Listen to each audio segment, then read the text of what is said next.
BPSC TRE 4 के लिए कुछ क्वेश्चन मैंने सेट कर रखा है। वो फर्स्ट क्वेश्चन है,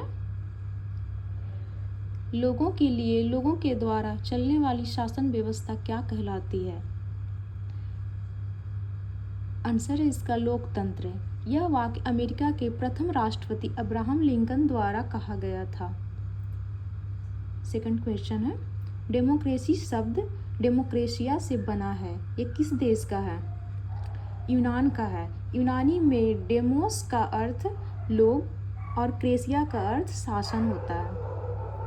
पाकिस्तान में जनरल परवेज मुशर्रफ ने अक्टूबर सैनिक तख्तापलट की अगुवाई की थी। ये कब हुआ था? 1999 में। पाकिस्तान में लागू किए गए लीगल फ्रेमवर्क ऑर्डर के लिए कौन से कथन सत्य है? इस ऑर्डर के अनुसार राष्ट्रपति राष्ट्रीय और प्रांतीय असेंबलियों को भंग कर सकता है।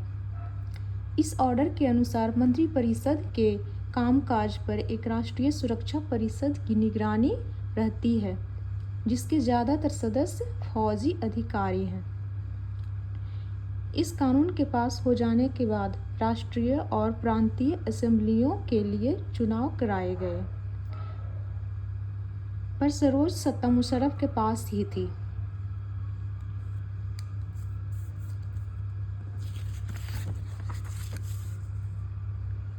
लोकतांत्रिक शासन व्यवस्था की क्या विशेषता है? लोकतंत्र में अंतिम निर्णय लेने की शक्ति लोगों के द्वारा चुने हुए प्रतिनिधियों के पास होती है। मैक्सिको के संदर्भ में कुछ बताएं। 1930 में आज़ाद होने के बाद मैक्सिको में 6 वर्ष बाद राष्ट्रपति चुनाव कराए गए। देश में कभी भी तानाशाही नहीं आई, लेकिन 2000 तक हर चुनाव में PRI इंस्टीट्यूशनल रिवॉल्यूशनरी पार्टी को ही जीत मिलती थी। नेक्स्ट क्वेश्चन, लोकतंत्र के लिए कोई विशेषता? लोकतंत्र में लोगों के पास यह विकल्प रहना चाहिए कि लोग चाहे तो शासक दल को गद्दी से उतार दें।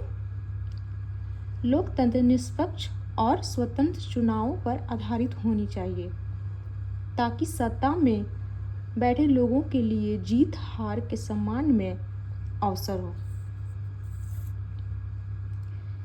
नेक्स्ट क्वेश्चन, किस देश ने अपने यहाँ नागरिकता के नियम इस तरह बनाया है कि रूसी अल्पसंख्यकों समाज के लोगों को मतदान का अधिकार हासिल करने में मुश्किल होती है? आंसर है इसका एस्टोनिया। सऊदी अरब महिलाओं को वोट का अधिकार कब मिला? 2015 में।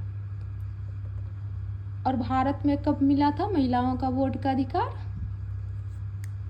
इसका आंसर आप लोग कमेंट में देना गाइस।